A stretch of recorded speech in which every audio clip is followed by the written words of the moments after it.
Bienvenue à Laval Estival. On a eu une semaine remplie d'actions ici à Laval. Et comme à chaque semaine, on couvre pour vous tous les événements qui se passent ici. Et quand je dis on, je parle aussi de mes belles chroniqueuses. Oh, bonsoir. Merci. Et je dois vous avouer un petit quelque chose. Avant de venir ici, là, je me suis bourré de sushi. C'était délicieux. Pourquoi de sushi? Parce que notre question cette semaine, c'est sur la bouffe. Donc la question, c'est qu'est-ce que vous aimez le plus manger pendant l'été? Pour répondre à la question, juste aller sur notre Facebook, Laval Estival, ou sur notre compte Twitter. Vous pouvez également laisser vos commentaires et vos suggestions. C'est toujours très apprécié. Et là, je vous pose la question à vous aussi. Qu'est-ce que vous aimez le plus manger pendant l'été? Moi, Inès, c'est pas des sushis que j'aime le plus manger, c'est le melon d'eau. Tous les fruits, c'est juteux, c'est rafraîchissant. Ça quand il coule, fait chaud, ça nous écoute, ça... Bon, on va arrêter ça. Moi, Puis Catherine? Et moi, j'aime beaucoup le barbecue parce que je trouve l'été... Ouais. Là, on va voir nos amis, on se rencontre vers 3-4 heures, on prend un peu de bière, on prend des chips. On dirait que la soirée est jeune avec du barbecue. Mais ça fait du bien, un bon barbecue aussi. Oui, c'est le fun. Ça signifie l'été, moi, je trouve. Barbecue égale été. Exactement. Et là, on va y aller un petit peu plus dans le sérieux. Oui. Au niveau de l'actualité ici à Laval, de quoi vas-tu nous parler aujourd'hui? Oui, alors au niveau de l'actualité, cette semaine, on va parler de la grande fête des pompiers qui a lieu du 1er au 3 juin. On va aussi parler de la polio. Aussi d'un concours en entrepreneuriat et finalement des services psychosociaux pour la clientèle sourde à Laval. Alors, plein de sujets très intéressants. On va avoir bien sûr l'occasion d'en apprendre un petit peu plus tard dans l'émission. Sarah, toi, quel est le menu sportif cette semaine? Un menu sportif très léger en ailes de poulet. Non, pas d'ailes de poulet. Il n'y a pas d'ailes de poulet cette semaine. Je vous parle de soccer, je vous parle d'escrime ainsi que de golf. On a hâte d'entendre ça. Et on va commencer tout de suite avec toi, Catherine. Oui. Tu nous parles de pompiers. Oui, je parle de pompiers. Alors, j'ai rencontré le président de l'Association des pompiers de Laval pour nous partager un événement très festif et excitant à Laval, la Grande Fête des pompiers. Avec mon studio pour nous parler d'une fin de semaine de festivités bien particulière à Laval, et je veux dire la Grande Fête des pompiers de Laval. J'ai à mes côtés M. Richard Carpentier. Bonjour, ça va bien? Oui, ça va super bien. Oui. Alors, parlez-nous de cette Grande Fête de pompiers qu'on caractérise comme étant une fin de semaine haute en couleurs. Mais c'est notre 6e édition déjà. Ça se passe à Centropolis. C'est une fin de semaine vraiment haute en couleurs parce qu'il y a plusieurs activités. Donc, on a vraiment travaillé super fort cette année pour diversifier beaucoup la programmation pour animer tous nos visiteurs qui vont venir nous voir cette fin de semaine-là. Et vous dites qu'il y a beaucoup d'activités. Quelles activités avez-vous? Cette année, on va avoir, comme les autres années, on va avoir des démonstrations de désincarcération, on va avoir des parades de camions de pompiers, on va avoir des ateliers interactifs avec les citoyens sur la prévention incendie et l'intervention incendie. Et interactifs dans comment ça donc, fonctionne? on va faire procéder les gens dans un environnement enfumé pour qu'ils puissent voir la difficulté de se promener dans le noir avec la fumée pour s'en aller vers un sauvetage de petits enfants. On va mettre un mannequin. Donc, on va demander aux gens de vivre cette expérience-là. Et aussi, on va avoir des ateliers de prévention incendie où on va démontrer c'est quoi qui est dangereux, c'est quoi les bonnes techniques à faire, les avertisseurs de fumée. Donc, il y a vraiment beaucoup d'ateliers. En plus, on va avoir pour la première fois cette année 2 activités comme levée de fonds pour la Fondation des pompiers du Québec pour les Grands Brûlés. On parle entre autres de la course des pompiers qui aura lieu dimanche matin à 8h15 pour le 5 km et à 9h pour le 2 km. Et on va avoir aussi les pompiers du calendrier au restaurant Sterling. Les pompiers du calendrier, les filles, ils l'écoutent, là. Ah oui, non, c'est vraiment un événement qu'on est fiers. Les pompiers du calendrier ils vont être au Sterling, qui est un restaurant à Centropolis. Et encore là, c'est une activité de levée de fonds pour la Fondation des pompiers. Et c'est quoi la programmation exactement de cette grande fête? Donc, on a plusieurs spectacles qui se sont greffés cette année au festival, à la grande fête. Donc, le vendredi soir, on va avoir un spectacle d'ouverture à 17h avec Isabelle Renaud.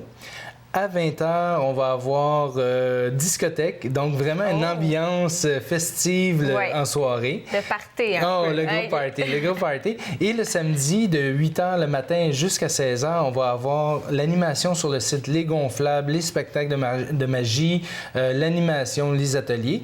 Mais en soirée, on va avoir aussi à 17h un spectacle mosaïque et à 20h le spectacle Les Grands Boulevards. Et ça va être assez spectaculaire. Donc, les Grands Boulevards. C'est tous les succès des 20 dernières années, tant vidéo, tant à télévision. Donc, c'est vraiment des bons spectacles à venir voir. Oui. Et tout est gratuit, c'est ça qui est le fun. C'est ça qui est le fun. C'est vraiment le fun, à l'exception des 2 activités de levée de fonds pour la Fondation des Grands Brûlés, qui est la course et les pompiers du calendrier. Puis c'est pour une bonne cause. Oui, c'est pour une bonne cause et le reste est tout gratuit. Donc, on attend beaucoup de personnes à notre grande fête des pompiers. On n'a pas le choix d'aller faire un petit tour.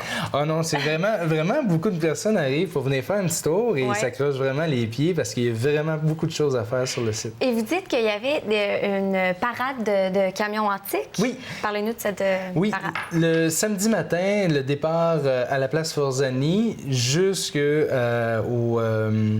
Centropolis. Okay. Donc, on parle de 40 véhicules antiques provenant de tout partout du Québec. OK, donc c'est pas des camions que vous entreposez. Non. On a 40 camions qu'on fait venir de partout du Québec. Wow. Et il y a beaucoup d'enfants sur les camions d'incendie.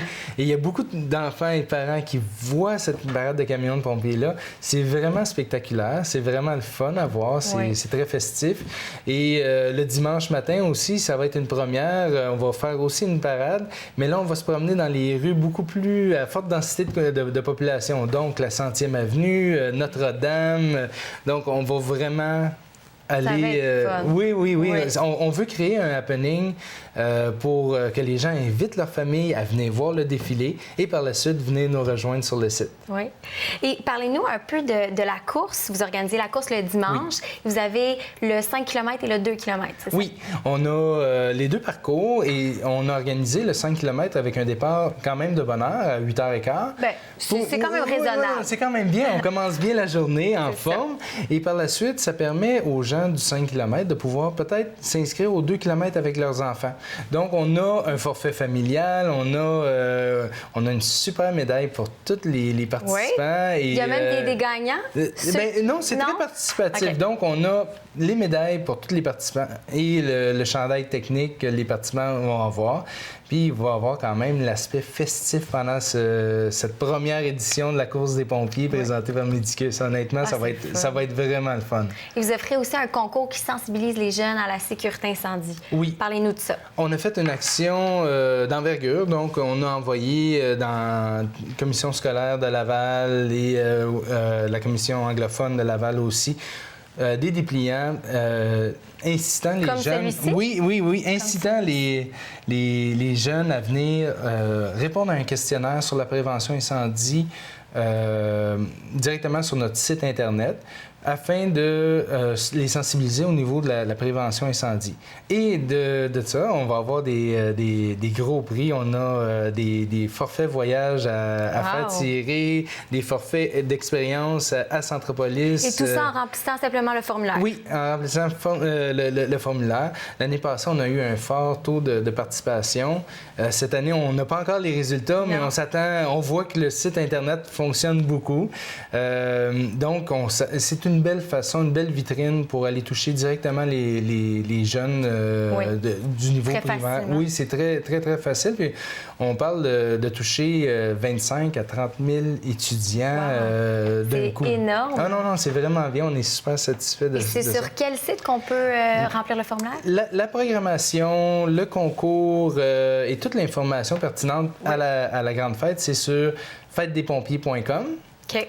Et aussi, les gens peuvent nous suivre sur notre Facebook Grande Fête des Pompiers, donc pour voir l'actualité en temps réel pendant la fin de semaine, à savoir par rapport à la température, par rapport à est-ce qu'il y a des délais, est-ce qu'il y a des modifications, est-ce qu'il y a des ajouts. De suivre tout instantanément. Oui, donc on clique j'aime sur Facebook Fête des Pompiers et on va être en mesure de voir... De tout voir l'actualité de ça. Définitivement. Bien, merci beaucoup d'être venu à l'émission. C'est moi qui vous remercie. Merci. Catherine, c'est toujours très agréable de rencontrer des pompiers, hein? Oui, on peut pas dire non.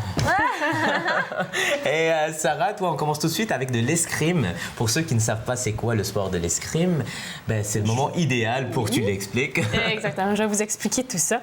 À l'origine, un sport de combat, l'escrime était pratiqué bien avant et, attention, la naissance du Christ. Les débuts de l'escrime en tant que sport remontent au 14e ou au 15e siècle et l'Italie ainsi que l'Allemagne, toutes les deux revendiquent l'origine du sport. Au 17e siècle, il y a 3 innovations qui ont permis la popularisation de ce sport. Tout d'abord, le développement d'une arme d'entraînement légère au bout aplati, évasé et rembourré afin de permettre le risque de blessure. Cette arme a par la suite été appelée le fameux fleuret qu'on connaît de nos jours aujourd'hui.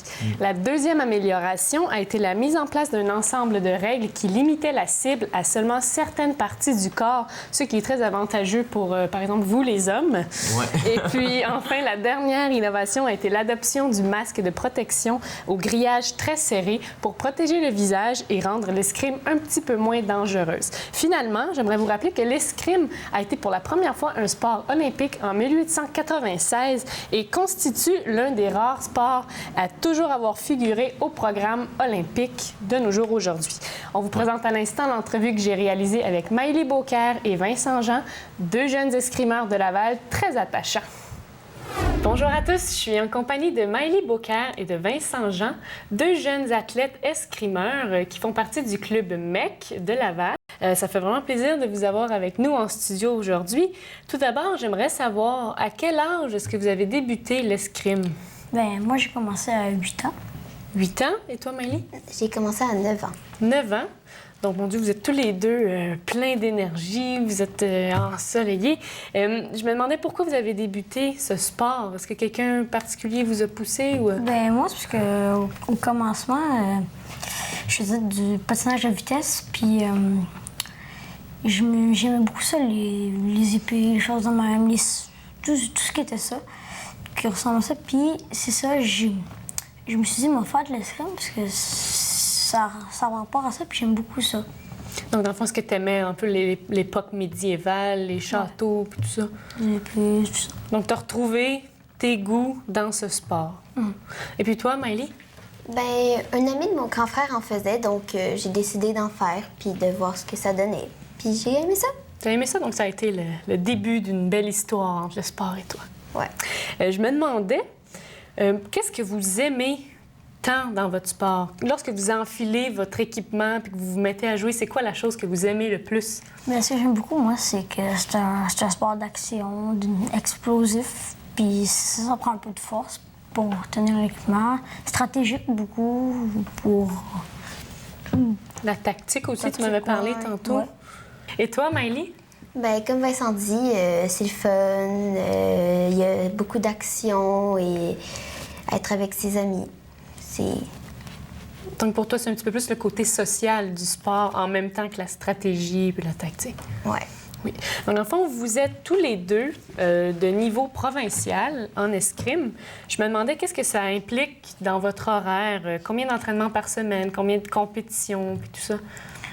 Ben moi, c'est pas vraiment... Moi, ça me dérange. Moi, ça ruine pas pour mon école, ni rien. Donc, toi, tout va bien? Tout va bien. Il n'y a rien vraiment qui m'empêche à l'école. Il n'y a pas de stress? Non. Donc, t'aimes ça. Puis, combien d'entraînements par semaine? Ben 2 fois par semaine. 2 fois, OK. Le mardi puis le vendredi. Puis 2 fois, c'est raisonnable pour toi? Ouais. Oui. Puis pour toi, Maëlie? Bien, j'en fais 3 fois par semaine, puis les compétitions, il y en a... Combien il y en a? Ben, Il y en a plusieurs. Plusieurs? Puis l'école, ça se gère bien, oui. Mais ça, les compétitions, c'est par semaine ou c'est par mois? C'est par mois. Il y en a une par mois, mais il n'y en a pas dans l'été. Il n'y en a pas pendant l'été. Donc, c'est un peu la saison morte de l'escrime. Ouais. Puis je me demandais comment ça se déroule pour vous pendant la compétition? ben moi, j'ai pas de stress. Vraiment, moi, tout va bien. C'est sûr que des fois, il y a des matchs, tu te rends en demi-finale, des choses comme ça, puis là, tu perds. C'est sûr que c'est un peu triste, mais ça te dit, reprends-toi, puis c'est ça. Entraîne-toi plus fort pour atteindre ton but. Mon Dieu, t'es vraiment un petit garçon raisonnable, toi. Tu pousses, tu travailles fort. Puis toi? Bien, contrairement à Vincent, moi, au début, je suis un peu stressée, mais au fur et à mesure de la compétition, ça va mieux, puis je me détends, puis ça va bien. Donc, une fois que tu es dedans, tu lâches Ouais. tout ton stress, puis là, tu te concentres sur... Ouais. C'est très bien. Est-ce que vous avez un rituel d'avant-match? Est-ce que vous faites quelque chose en particulier? Vous écoutez de la musique? Non, moi, avant que je fasse un match, quelque chose comme ça, je fais juste me détendre, c'est tout. Tu te détends? Tu manges même pas un morceau de chocolat? Non, bois de l'eau. Tu bois de l'eau. Puis toi? Je bois de l'eau aussi, je me détends, j'essaie de penser à autre chose, puis de me dire que ça va bien aller, puis... Dernière question pour vous deux. Toi, Vincent, tu es 2e au Québec dans ta catégorie de moins de 11 ans et Maëlie, tu es 3e dans ta catégorie de moins de 13 ans. Je me demandais quel serait votre plus grand rêve relié à votre sport? Ben, moi, ça sent le minimum aller aux Jeux du Québec. J'aimerais beaucoup ça.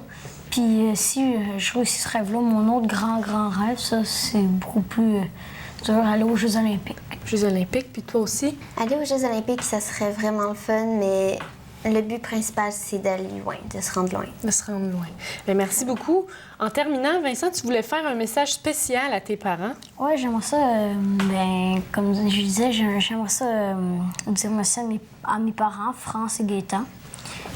Mes grands-parents aussi, Lise, René, puis mon frère aussi, puis toute ma famille, même mon professeur, Christine, que sûrement qu'elle va me voir. Et pourquoi est-ce que tu tiens à les remercier? Ben, je les remercie tous parce qu'ils m'encouragent. Ça m'aide beaucoup pour l'escrime. Mais mon Dieu, c'est très touchant. Je suis sûre qu'ils vont apprécier ce message de ta part. Merci beaucoup d'avoir été là. C'est un honneur de vous rencontrer. Vous êtes jeune et énergique, puis bonne chance dans votre poursuite. Bonne chance dans vos rêves pour les Jeux olympiques. Alors, c'est déjà tout pour l'entrevue. Merci à tous. À la prochaine. Au niveau de l'actualité, Catherine, tu nous parles aujourd'hui de la polio. Oui, exactement. Je parle de la polio et j'ai eu la chance de m'entretenir avec Manon Lénine du Club Rotary au sujet d'une maladie qui était grandement redoutée il y a 50 ans, mais maintenant presque disparue. Pour en finir avec la polio, ou peut-on dire la poliomyélite, je suis accompagnée de Mme Manon Lenon. Comment allez-vous? Très bien, merci pour l'invitation. Oui. Alors, je vois que vous avez des petites épinglettes. Est-ce qu'on peut savoir c'est quoi? Oui. La première, c'est l'épinglette avec l'emblème du Rotary international. La deuxième, c'est l'épinglette qui représente les bourses qu'on offre pour la paix. La troisième, c'est l'épinglette de notre projet phare, en finir avec la polio. Exactement. En parlant de la polio, est-ce que vous pouvez nous parler un peu de cette maladie qui est peut-être mal connue par certains? La poliomyélite, c'est une maladie qui est contagieuse. Oui. C'est une maladie qui existe depuis très, très, très, très longtemps. Et puis, en 1985, le Rotary international, lors d'une convention, ils ont promis qu'ils allaient l'éradiquer. Complètement. Complètement. OK. À partir du moment qu'il n'y a plus un seul cas, ça ne reviendra plus jamais, jamais, jamais. La poliomyélite, ça va être fini, éradiqué. Et parlez-nous un peu de l'histoire de la polio. Parce que ça fait longtemps que Bien, moi, ça existe. l'histoire de la polio, ce que j'en sais, c'est qu'au primaire, dans ma classe, il y avait une jeune fille qui avait eu la polio. Elle avait un soulier avec une grosse semelle. C'est des gens qui ont un oncle ou un parent ou un ami qui a eu la polio. Personnellement, je suis née en 57. Les épidémies de polio à Montréal, comme au mois d'août, en une journée, il y a eu 76 cas à Montréal. En une journée, en 1948. Mais là, le vaccin est arrivé. Le Canada, maintenant, ils ont un programme d'immunisation. Tous les enfants sont vaccinés. Au Québec, c'est aussi tous les enfants sont vaccinés. Sauf si le parent, pour des raisons de croyance ou de culture, il décide de... pense que c'est dangereux, il va remplir un document puis refuser la vaccination. Mais le Canada encourage et le Rotary vous dit, s'il vous plaît, faites vacciner vos enfants. Donc, c'est ça le moyen de prévention, la vaccination. Oui, parce que ça ne se guérit pas. OK. Ouais. Et maintenant, c'est quoi le rôle du Club Rotary en lien avec cette maladie? C'est que, comme je vous disais, le Rotary, ça fait depuis plus de 100 ans que ça existe. Il y a plus de 34 000 clubs à travers le monde. Chaque club voit comment il peut venir en aide dans sa communauté. Et puis, lorsqu'il y a eu les épidémies partout, les Rotariens, comme je vous dis, en 85, ont dit « c'est assez, on vous fait une promesse, on va éradiquer la polio ». En 88, par exemple, il y avait de la polio dans 125 pays. 1 millier d'enfants par jour Incroyable. étaient handicapés par la polio. Oui. Aujourd'hui, j'ai pris les statistiques sur le site de l'Organisation mondiale de la santé ce matin. Depuis le 1er janvier à aujourd'hui, sur toute la planète, il y a eu un total de 60 cas. Au total? Oui. On retrouve la poliomyélite, la polio en ce moment, en Afghanistan, au Nigeria et au Pakistan. Et c'est les seules régions, pays qui sont encore contaminées? Où est-ce qu'il y a des épidémies? Encore, OK. Oui. Bien, épidémies, 60 sur toute la planète. C'est beaucoup mieux que c'était. Oui. Puis comment ils font pour s'en débarrasser, finalement? Parce que ceux qui sont atteints de la polio, ils doivent se faire traiter. Bien, un coup, la polio ne paralyse pas tout le monde. Puis elle ne tue pas tout le monde. Mais ceux qui ont eu des problèmes de paralysie vont suivre des opérations, des traitements pour essayer de mieux vivre. Mais les gens, il y en a qui peuvent l'avoir attrapé, mais ils n'ont pas des grosses séquelles. Mais avec le temps maintenant, justement, il y a Polio Québec qui vient en aide aux gens qui ont eu la polio. Il leur donne des informations et tout ça. Ce qu'on appelle les syndromes post-polio. Oui. Puis, à Ville-Saint-Laurent, dans notre région Montréal-Québec, il y a un organisme qui s'appelle la Fondation Les Ailes du Papillon. Le monsieur, le président, a eu la polio dans sa jeunesse. Il est en fauteuil roulant aujourd'hui et il a dévoué sa vie à venir en aide aux enfants atteints de problèmes neuromusculaires et polio. Mais c'est beaucoup plus rare maintenant des enfants qui sont atteints parce que maintenant à Montréal, c'est presque... Tout le monde est vacciné. C'est ça. Tant que tout le monde est vacciné, si je vais dans un pays où il y a de la polio, mais que j'ai été vacciné, on est ça correct. va. Oui. Mais il faut faire attention. Alors, c'est à la Fondation Rotary du Canada que les gens peuvent faire un don? Oui, la façon la plus facile d'aider, parce que vous pourriez faire partie d'une expédition, aller dans une région éloignée, en montagne ou en jungle ou dans le désert, puis là, suivre une formation, puis aller dans les petits villages de 400 personnes qui n'ont pas d'eau potable et puis pas de système sanitaire, puis leur dire « Bonjour, madame, vous avez un nouveau petit bébé? Je vais lui donner 2 petites gouttes de vaccin. » La madame, il faut qu'elle vous fasse confiance. Avec le Rotary, elle va avoir confiance. Mais plus facilement, vous allez sur votre ordinateur, vous inscrivez www.trfcanada.org.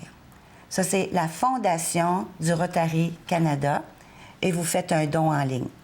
Mais la majorité des Canadiens, sans le savoir, ont déjà donné beaucoup. Oui, alors les Canadiens sont généreux. Oui, très généreux, très généreux. Parce que le Canada, depuis 2000, a donné, à même nos impôts, 330 millions de dollars. Wow. Donc, on a tous indirectement contribué à éradiquer la polio. Donc, ce qu'on recommande, c'est... de continuer. La vaccination, tant et aussi longtemps que ce n'est pas éradiqué. Si vous allez en voyage, un polio-vaccin pour renforcer votre immunité. Pour la prévention. Oui. Parfait. Oui. Donc, en conclusion, tant que la polio menacera un seul enfant dans le monde, tous les enfants, où qu'ils soient, demeureront en danger. J'espère que la prochaine fois que l'on se verra, que je pourrai vous annoncer que la polio a été éradiquée. Moi aussi. Alors, merci beaucoup d'avoir participé à l'émission. Merci. Merci. Réconfortante, mais pas reposante. Ça, c'est le nouveau titre du One Woman Show de Marie-Lise Pilote, dont j'ai le plaisir de m'entretenir avec quelques minutes avant la co-animation de la soirée du lancement de programmation de la salle André Mathieu. Et j'ai eu le plaisir de savoir qu'elle était quand même très réconfortante. Alors, je suis accompagné de l'animatrice de la soirée, Marie-Lise Pilote. Bonjour. Bonjour. Comment ça va? Ça va très bien. Je suis contente d'être ici. On est content de t'avoir, d'avoir quelques instants avec toi un peu avant le spectacle parce que tu animes ce gros lancement de la programmation 2012. Je co-anime. Ah oui, parce que Julie, la directrice de la salle, qui est ici aussi, donc je suis en bonne main quand même. Est-ce que c'est un 50-50, un 60-40 au niveau de l'animation? Peut-être un 60-40. Probablement, je vais plus parler qu'elle. Me connaissant, là, c'est sûr. Tu présentes bientôt en fait, tu présentes déjà ton spectacle. Bien, j'ai pas commencé encore mon spectacle. Je commence les répétitions en salle la semaine prochaine pour travailler le visuel et tout. Puis, à la fin du mois, le 29, je crois, je commence mon rodage de show. J'ai hâte. Réconfortante, mais pas reposante. C'est moi. Est-ce que c'est vraiment toi dans la vie? Oui. Oui, je l'assume. En plus, je le dis.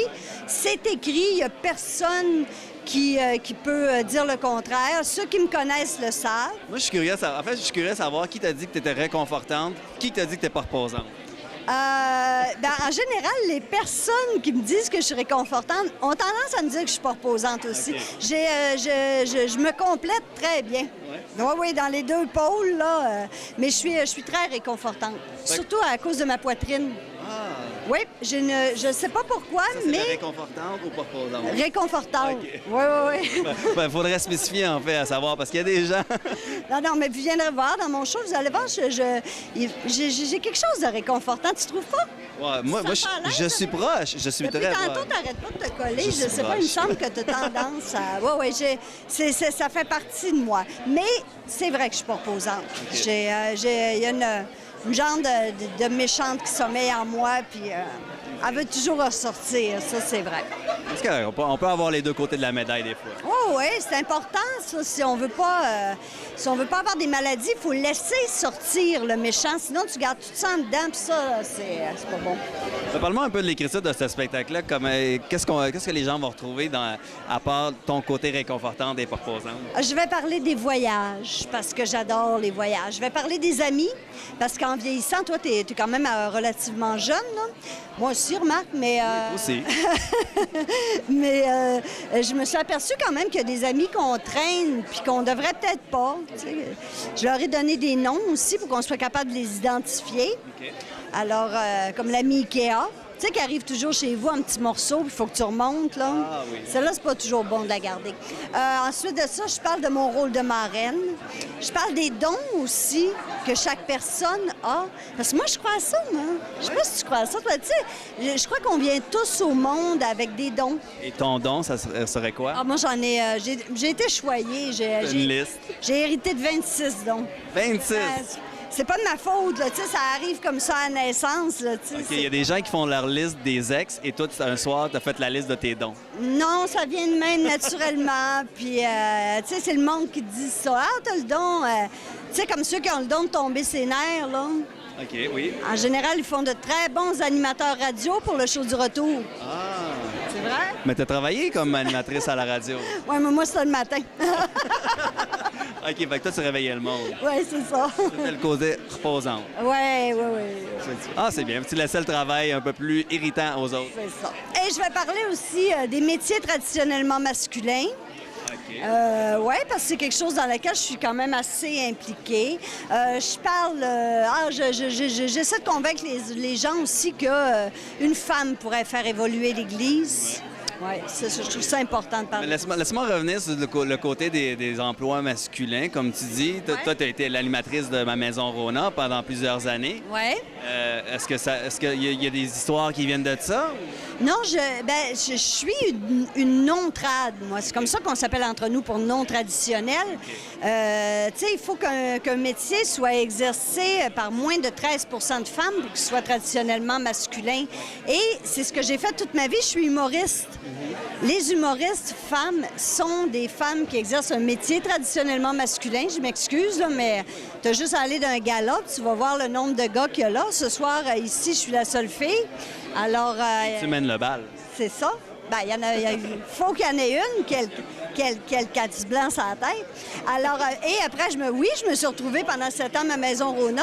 C'était un endroit où j'étais en minorité, encore, à part les filles des coupes et quelques designers. C'était quand même moi qui étais le boss. Je suis tout le temps le boss. Je sais pas pourquoi, Colin. En tout cas, Tu gères tout, là. Finalement, on te laisse tout le temps gérer. Ben, je pense que je suis bonne là-dedans. Mais je le fais avec tact. Même en couple? Est-ce que tu gères? Non, c'est pas vrai. Non, tu laisses C'est pas aller. vrai, je dis ça. Non, dans mon couple, je dirais que c'est... Non, il n'y a pas de boss. Bah. On va revenir après la pause. Ah, je pense qu'elle doit réfléchir. Est-ce que tu veux y réfléchir? Bon, Je vais réfléchir. ben, on va te laisser aller préparer. Merci beaucoup pour ton temps. Ben, ça m'a fait Puis on a plaisir. bien hâte de voir ce spectacle-là arriver. Ben, moi, j'ai hâte de venir jouer. J'ai hâte de retourner sur scène et j'espère que vous allez être là pour venir me voir en show. Je vais vous réconforter, je vais vous faire du bien. Je vous le jure. Promesse de Jeannette. J'ai le côté réconfortant encore. Fait que je vais revenir, on va couvrir ça. Merci. Bye.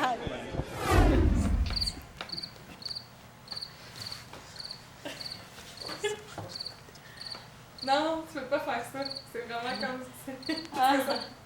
Dans 5, 4, 3. Sarah nous a parlé tantôt d'escrime et là, un de nos collègues est allé sur les lieux pour découvrir le sport. Oui, c'est notre collègue Raphaël Lafleur qui s'est dirigé au centre sportif José Fauché pour pratiquer l'escrime et ça m'a paru assez amusant. Salut tout le monde, c'est Raphaël Lafleur et aujourd'hui je suis au centre José Fauché et j'ai la chance d'avoir une initiation d'escrime. C'est la première fois pour moi, je suis un peu excité. Et avec moi, j'ai Stéphane Hamel qui est assistant-entraîneur de l'équipe nationale au sabre et qui est également ici professeur, coach au centre MEC, au club d'escrime MEC. C'est bien ça, c'est ça. Ben, principalement ici, je suis entraîneur au club MEC depuis que j'ai arrêté d'être athlète, ce qui veut dire là, presque 15 ans. J'ai arrêté ma carrière d'athlète et tout de suite après, j'ai commencé à coacher au club MEC, qui était mon club aussi en tant qu'athlète. Puis tu as voulu poursuivre tout ça et puis maintenant, t'enseignes aux jeunes. Oui, c'est ça. Ben, dès que j'ai pris ma retraite, c'est sûr, j'ai pris ma retraite pour raison de blessure. Je savais que c'est un sport que je ne veux jamais délaisser. J'ai décidé par moi-même de faire de ma carrière être entraîneur. J'ai délaissé un travail où est-ce que j'étais coordonnateur dans une école à temps plein avec une permanence et tout pour dire, ben moi, je veux me consacrer à mon sport. Puis aujourd'hui, c'est ce que je fais. Tiens, on va commencer déjà ton initiation. OK. On va te mettre la veste. Oh, c'est assez lourd. Oui. Alors ici, je te demanderais de passer ta jambe. Hop. Ici. Et ton autre bras, on va voir ta souplesse. Et maintenant, Ça part mal. et je te laisse ici. fermer la fermeture éclair. Puis ça, à travers ça, on se fait pas blesser. Le tissu Non, évidemment, vraiment c'est résiste. sûr, on ne se fait pas blesser, ça nous protège. De vous dire qu'on ne sent pas les coups, ça serait un petit peu menteur. Ça fait partie du jeu. Ça fait partie du jeu. Mais la veste est là pour nous protéger, il n'y a aucun problème. Évidemment, où est-ce qu'il y a des problématiques, c'est si on pratique l'escrime sans l'équipement de protection. Sinon, c'est sans danger. Puis, en escrime, si je me trompe pas, il y a une position aussi pour les pieds. Oui, évidemment, c'est ça. Le corps. On a une position spéciale parce qu'on ne se promène pas à l'escrime comme on marche dans la rue. Alors, on a une position au niveau de la position de garde. Alors, c'est très simple. Je vais te demander de te placer comme ça. Ton pied, vu que tu es droitier. Oui. OK, alors tu es droitier. Alors, ton pied droit, on l'avance vers l'avant. Et tu viens coller tes deux talons comme ça, en arrière. Parfait. Là, tu vas avancer ton pied droit et la largeur de tes épaules environ. La distance entre tes deux pieds doit avoir environ la largeur des épaules. Parfait. On allonge ton bras. Plie tes genoux, les deux. Parfait. Et replie ton bras. Parfait. Alors, C'est la position en garde. Alors, on va faire un test. Je vais te faire courir sur place. Et quand tu vas taper ses mains, tu dois arriver en position de garde. Alors, tu es prêt? OK. Tu jogues sur place. Un champion. J'ai ça dans le sang, je pense. Dans le sang. Excellent. Et là, ça, c'est la première étape, la position de garde. Deuxième étape, comment on se déplace avant et arrière. Je vais te le montrer. Par la suite, ça sera à toi d'expérimenter. Très simple. En escrime, c'est ça, c'est une piste en long. Oui, c'est une piste qui est vraiment linéaire, de 14 mètres de long. Alors, on n'a pas le droit de se promener tant que ça, de gauche à droite, Parce que ici, c'est 1,50 m. Qu'on n'a pas le choix de faire face à l'autre. C'est toujours face à face. Tout le temps face à face. Et on n'a pas le droit non plus de tourner le dos à son adversaire. OK. Alors, on doit toujours rester face à son adversaire. Alors, on est en position de garde. Pour avancer, très simple, tu commences avec ton pied avant, en levant tes orteils et en le déplaçant. Alors, comme ça. Et tu vas, en même temps que tu vas déposer tes orteils, tu vas ramener ton pied arrière. Bam, comme ça. Excellent. Et toujours garder la même distance entre tes deux pieds. Alors là, tu avais avancé un peu, passé ton pied avant. Alors, ça doit. De façon continue, ça donne ça. Parfait. Alors, je vais te laisser faire. Vas-y, viens vers moi. Et reste en position de garde. Excellent. Stop. Et on va voir si l'animateur a de l'instinct. Comment tu penses qu'on recule? La même chose, on déplace le pied, on descend, on recule. On commence avec le pied arrière et par la suite le pied avant. Bravo, Raphaël. Je vais te prendre au club n'importe quand. Oh, super! Et là, la prochaine étape, ce sera de prendre un masque, un arme et de te montrer les différentes techniques, comment on touche à l'adversaire et comment on fait pour se défendre. Puis on me sens un peu comme un chevalier du Moyen-Âge. Là, Stéphane, tu vas nous montrer un peu les mouvements à faire avec le sabre. Oui, je vais te montrer les techniques, comment on fait pour toucher, comment on fait pour se défendre, avec un peu les bons termes aussi à utiliser dans le domaine de l'escrime. Alors, je vais te demander de te mettre en position de garde, comme je t'ai montré au tout début. Maintenant, la position pour le sabre, la pointe du sabre doit tout le temps être au plafond. Au plafond. Ici. Voilà. OK? Et on ne tient pas le sabre comme un marteau. Alors, je te montre très, très rapidement. Le pouce doit être dirigé sur la surface ici du dessus. Et dans le même angle que la lame. Voilà, dans le même angle. Et après, les 4 doigts doivent refermer sur le côté. OK. Alors, ici, tu relèves vers le haut ta pointe et on tourne un peu le poignet vers l'extérieur. Extérieur, ça c'est intérieur. Et voilà. Là, tu es en garde. Pas de problème. Alors, le jeu d'être en garde, c'est de toujours, quand je te dis en garde, ton côté ici qui s'appelle la tierce doit toujours être protégé. Alors là. Donc là, si quelqu'un m'attaque, il y a ça ici. Tu es déjà protégé en tierce. Et ça, c'est ta garde de base. Alors, tu dois toujours être comme ça. Alors, sur la tierce. Première parade. OK. La parade de base au sabre. La tierce.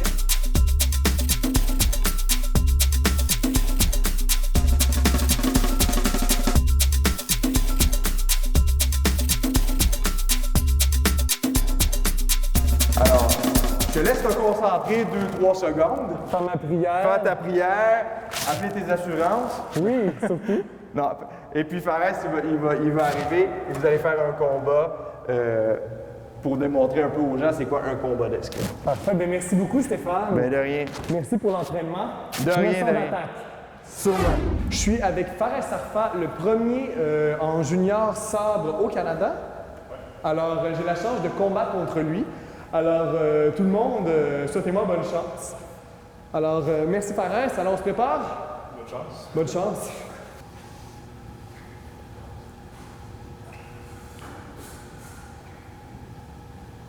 Hey God.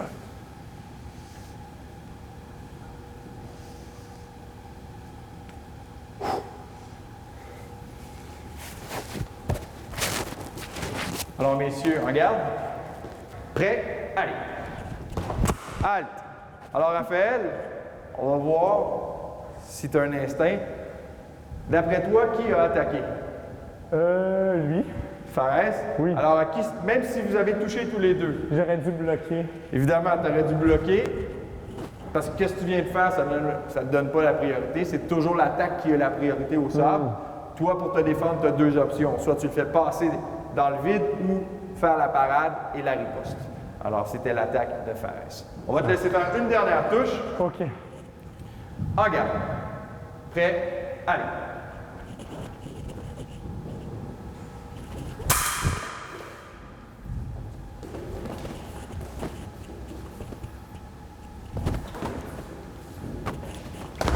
Halte. L'attaque. Touche. Alors, combat. Après le combat, on fait un salut. Comme au départ, on fait le salut et on serre la main de son adversaire et on serre la main de l'arbitre. Bravo. Merci. Merci. Merci. Merci. Wow, c'est quelque chose, ça va vite, très vite. C'est essoufflant, c'est tout un sport. Bien, j'espère que vous avez aimé ça.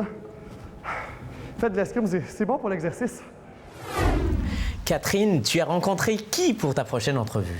Alors, j'ai rencontré Mme Nathalie Plante pour nous parler d'un concours québécois très innovateur. Ici avec moi, Mme Nathalie Plante du CLD de Laval. Mme Plante, comment allez-vous? Très bien. Vous, Catherine? Oui, ça va très bien. Alors, pouvez-vous nous dire, c'est quoi la mission du CLD de Laval?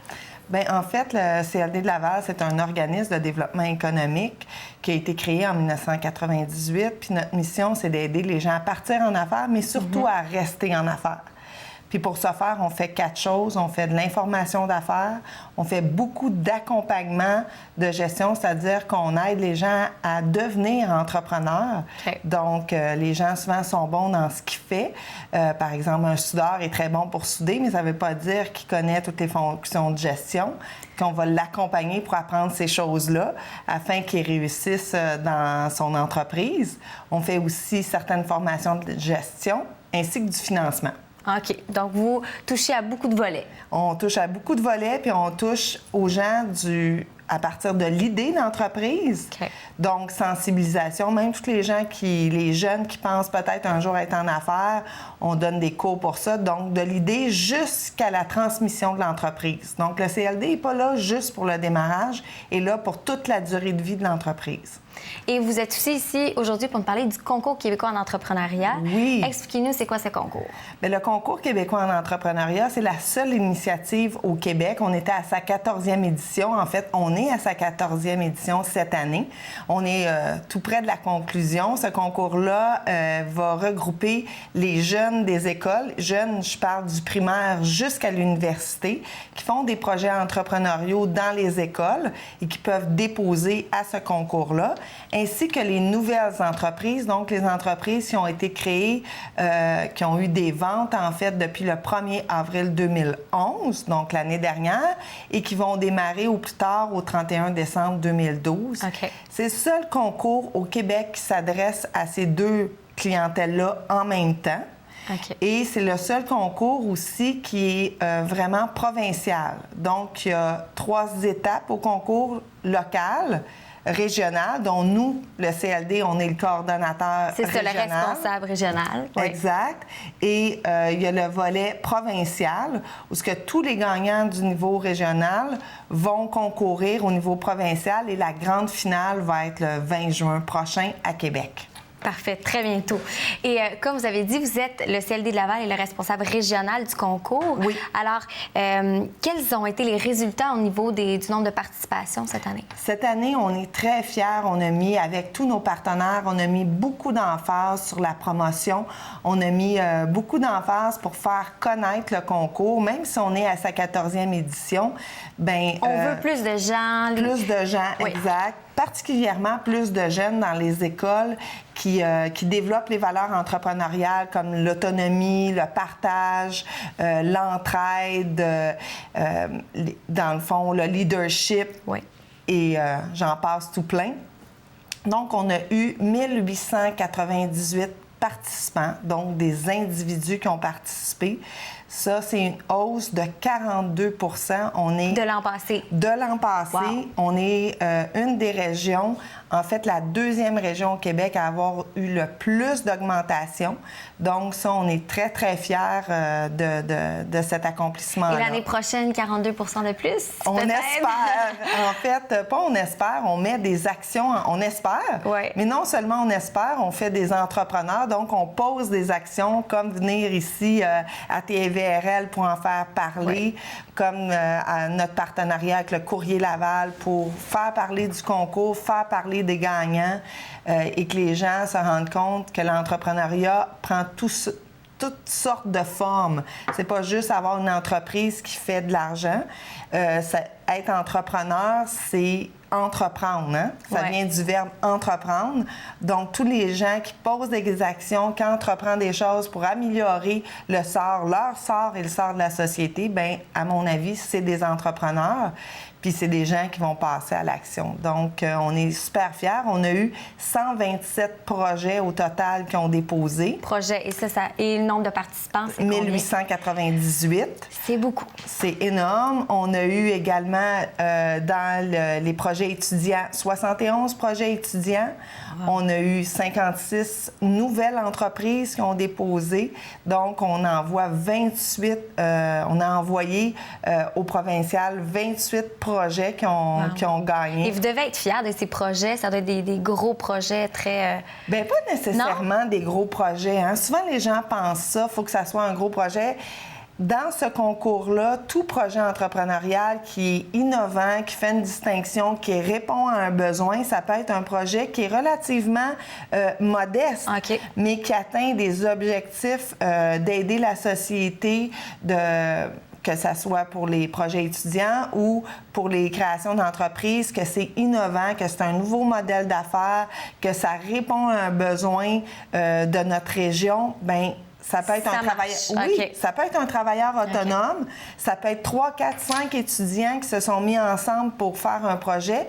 Puis c'est suffisant. C'est pas nécessaire que ça soit énorme et complexe. Et c'était quoi la formule de la soirée? Oui, parce que le 30 avril dernier, on était à plus de 300 personnes. Donc, pour la remise de prix. Puis la formule, il y a toujours une formule, le salon des exposants avant, avec un petit cocktail dînatoire. Puis justement, durant ce salon des exposants-là, on en a profité pour faire parler les gens parce que les caméras, c'est toujours intéressant. Donc, on avait des gens de TVRL qui sont venus, puis on a fait un petit vox pop pour voir... qu'est-ce qu'ils pensaient de l'entrepreneuriat, ces gens-là? Alors justement, on a des petites images à vous présenter. Selon vous, quelle est la caractéristique la plus importante d'un entrepreneur? La confiance en soi.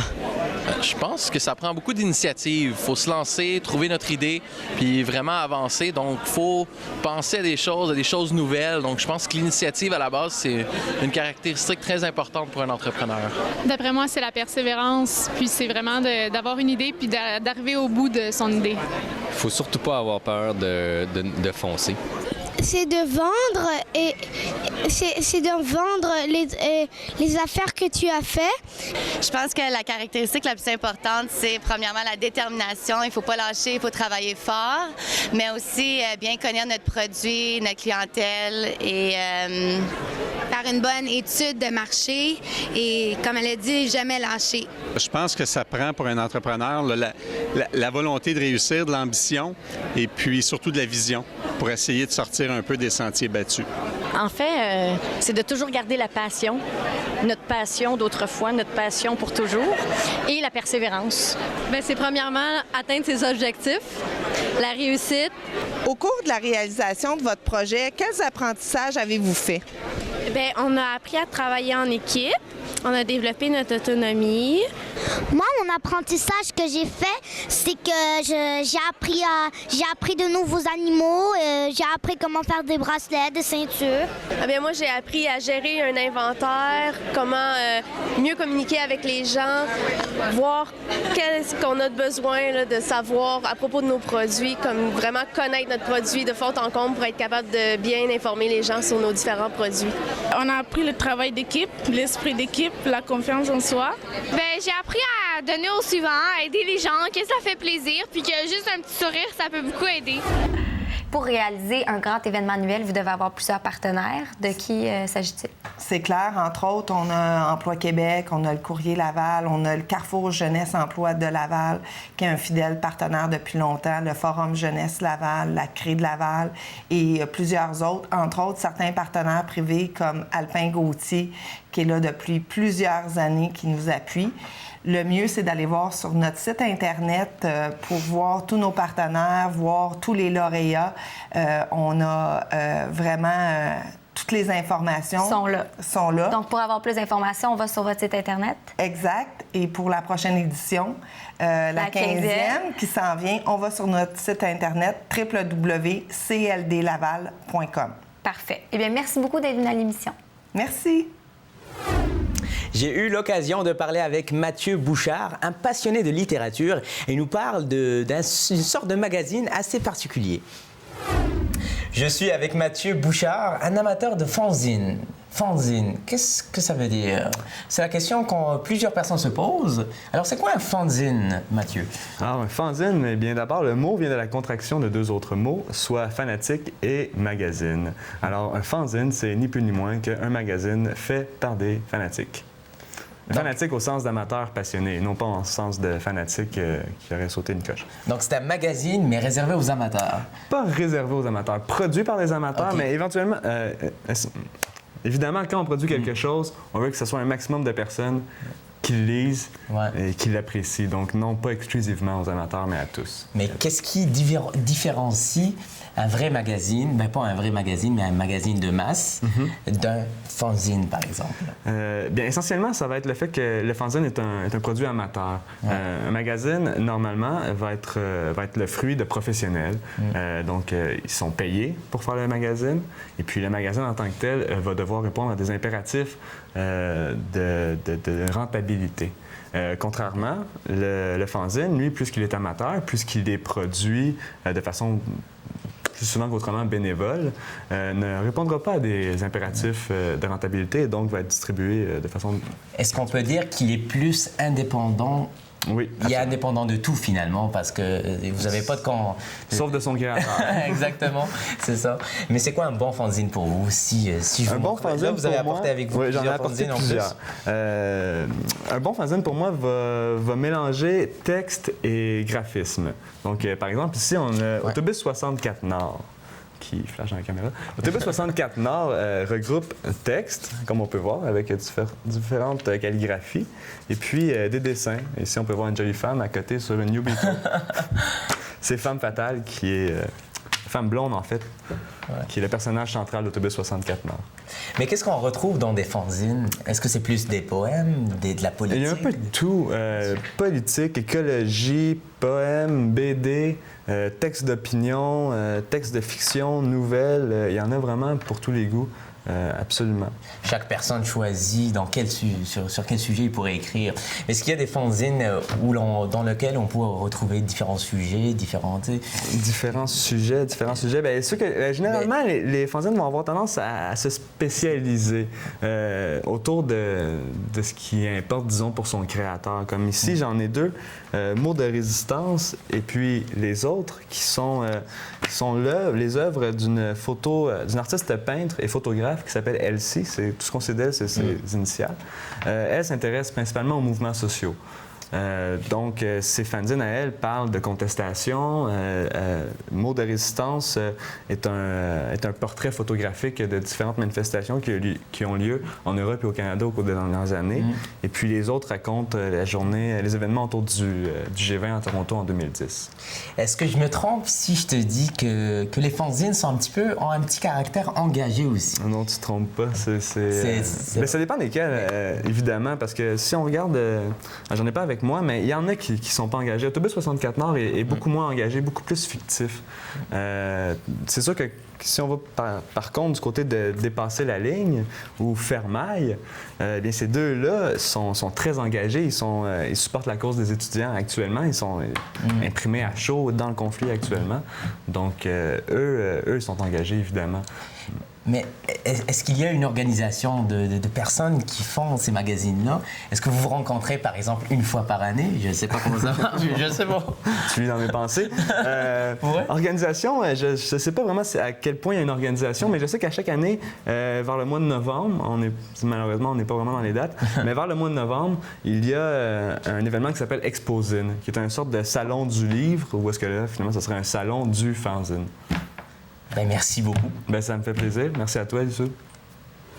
C'est ça. Promotion des services Je le fais à 50 $, sociaux. plus un mot. 5, OK. 4, 3...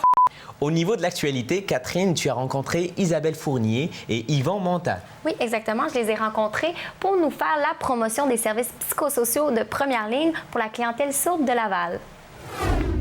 Avec mon studio, Mme Isabelle Fournier, chef de programme à l'Institut Raymond Dewar, M.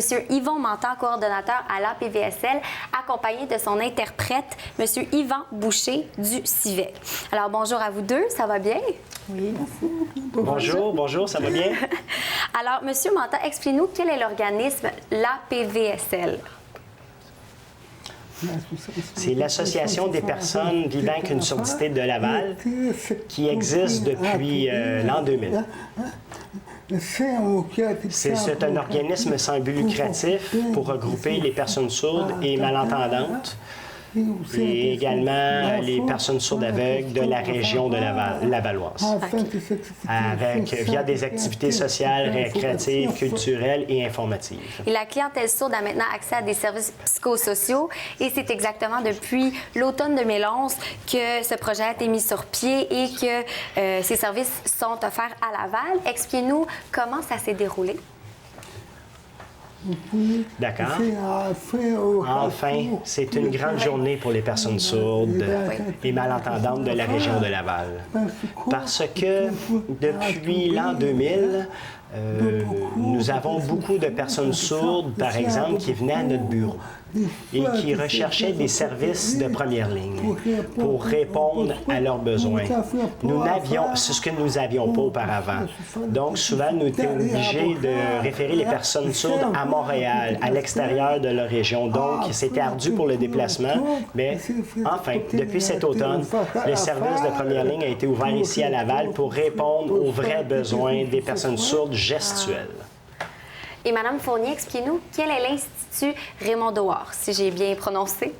Oui, tout à fait. Alors, l'Institut Raymond Dehors, c'est un centre de réadaptation, donc il offre des services de réadaptation, de réadaptation aux personnes sourdes, malentendantes, en trouble du langage, sourdes aveugles ou en trouble de traitement auditif. OK.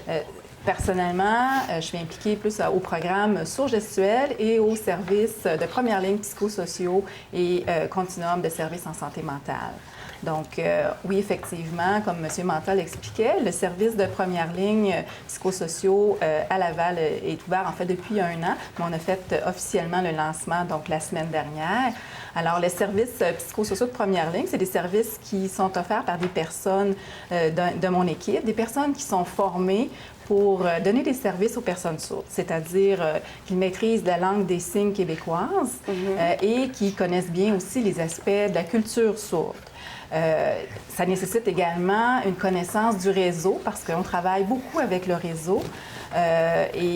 Donc, c'est ça. Donc, les services qui sont offerts, en fait, on accueille les personnes sourdes au bureau qui se situe au C3S de Laval, le Marigot. Et la clientèle, donc, se présente au C3S. Et on les reçoit, donc on leur donne des services, on les accueille, on prend le temps de regarder qu'est-ce qui les amène à nos bureaux, on évalue la situation. Souvent, les personnes se présentent parfois en situation de crise. D'autres fois, c'est des besoins pour soutenir au niveau de la communication ou de travailler avec le réseau, le référer vers des organismes. Vers les bonnes personnes. Oui, vers les bonnes personnes, faire des contacts téléphoniques, éclaircir les situations. Et lorsque vous parlez de services psychosociaux, quel type de services offrez-vous exactement? Alors, j'ai une équipe d'intervenants qui ont des formations donc, psychosociales. On parle d'éducateurs spécialisés, de techniciennes en assistance sociale et de travailleuses sociales. Donc, c'est spécifiquement l'équipe qui est là, d'abord pour faire une première évaluation et par la suite, lorsque ça nécessite un service de 2e ligne ou de 3e ligne. Et quand vous parlez de première, 2e et 3e ligne, pour qu'on comprenne? Okay. Le service de première ligne, c'est normalement un service qui est dispensé par l'ensemble des C3S. C'est eux qui ont le mandat d'offrir des services à la population en général. Le spécifique avec la clientèle sourde, c'est que ça nécessitait une connaissance de la langue des signes et de la culture sourde. Alors, ça permet de donner un service qui répond aux besoins de la clientèle. Et dans ce cadre-là, c'est la raison pour laquelle le service a été créé. OK. Et est-ce qu'il y a un horaire précis d'établi? Oui, effectivement, on est ouvert. Donc, le bureau est ouvert le lundi, le vendredi et le mercredi. Donc, il y a des périodes avec et sans rendez-vous. Précisément, donc, de 9h à midi, le lundi et vendredi, de 1h à 16h. Le mercredi, de 9h à midi, sans rendez-vous. Et le mercredi, de 1h à 16h, sur rendez-vous. On pourra là peut-être voir à l'écran les coordonnées pour nous rejoindre. D'accord. Et comment exactement est-ce que le projet a été mis sur pied? Oui, en fait, le projet a pu être mis sur pied grâce à la collaboration de la PVSL, qui a été l'initiateur, de l'hôpital juif de réadaptation, qui a le mandat d'offrir des services de réadaptation sur le territoire de Laval, et le C3S, donc les services psychosociaux là, de Laval, donc le C3S, entre autres le Marigot, donc pour lequel ils ont tous travaillé avec nous, naturellement, pour mettre sur pied le projet de services psychosociaux de première ligne. Parfait. Et où sont situés vos bureaux exactement? Alors, ça se situe au C3S Le Marigot, donc il faut se présenter à l'adresse... Oui. Au 1350 boulevard des Laurentides de Laval. C'est ça. Alors bien, merci beaucoup. Et si vous pouvez avoir plus d'informations sur votre projet? En fait, vous pourrez toujours bientôt aller voir au niveau du site de l'Institut Raymond Dewar. Nous devrions apparaître éventuellement sur le site. Donc, c'est une possibilité. Une possibilité. Parfait. Bien, merci beaucoup d'être venu à l'émission. Ça nous a fait plaisir. Et merci à vous. Merci. Pour connaître les nouvelles sportives, on n'a pas le choix de s'adresser à toi, Sarah. Non, vous n'avez vraiment pas le choix. Ça passe par moi, tout d'abord. Cette semaine, je vous parle de l'équipe de la semaine BMO et je vous demande, avez-vous voté? Non, mais je vais voter très bientôt, par exemple. Mais là, je vous explique tout d'abord pourquoi vous devez voter. Alors, l'équipe de la semaine BMO, c'est un programme qui célèbre le soccer juvénile des jeunes joueurs âgés de 7 à 12 ans. Il encourage les jeunes du pays entier à démontrer leur esprit d'équipe, leur engagement communautaire ainsi que leur passion pour le sport qui est le soccer. Cette semaine, je vous propose la candidature des Sparta U9 de l'Association Monteuil de Laval qui ont été couronnés première équipe de la semaine. Je vous invite fortement à aller voter pour cette équipe de jeunes filles puisque c'est un vote populaire qui s'effectue par Internet et elles ont besoin de l'appui de tous les Lavallois et Lavalloises. Ensuite, elles ont un esprit d'équipe imbattable. Elles ont des entraîneurs dévoués. Ce sont des jeunes filles fières de porter les couleurs de l'Association de Monteuil de Laval. Alors, elles ont toutes les qualités du monde pour être couronnées grande gagnante du concours. Je vous rappelle que le grand gagnant remportera une somme de 125 000 $ pour réaménager un terrain de soccer de la communauté. Est-ce que je peux participer? Oui, c'est encore le temps de t'inscrire sur le site Internet. Vous pouvez inscrire votre équipe sportive et puis à chaque semaine, il y a des votes qui s'effectuent. Donc, pour plus de détails... Je vais aller voir ça, je vais aller voir le site Internet. Oui, tu iras jeter un coup d'œil. Et je termine avec le Grand Prix. 5 000 $ à remettre à une association de charité, excusez-moi. Et ces jeunes filles ont choisi le Club des petits déjeuners. C'est une bonne cause, c'est une très belle cause.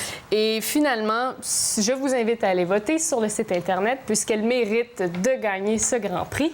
Et moi, je vais y aller aussi pour avoir plus d'informations, bien sûr. Oui, vas-y. Alors, je poursuis en sport. Maintenant, je vous parle de golf. C'est le tournoi de golf au profit d'Excellence Sport Laval, annonce sa 2e édition cette année. Ça aura lieu le 5 juillet prochain au club de golf Ismer à Sainte-Dorothée et on attend les golfeurs et golfeuses en très grand nombre. L'année dernière, il y avait eu environ 100 golfeurs. Cette année, on s'attend à un nombre identique et même plus. Excellence Sport Laval organise cet événement puisqu'elle réalise l'importance de devoir bien encadrer les jeunes élites lavallois lors de diverses compétitions qui se déroulent partout à travers le pays et même la province.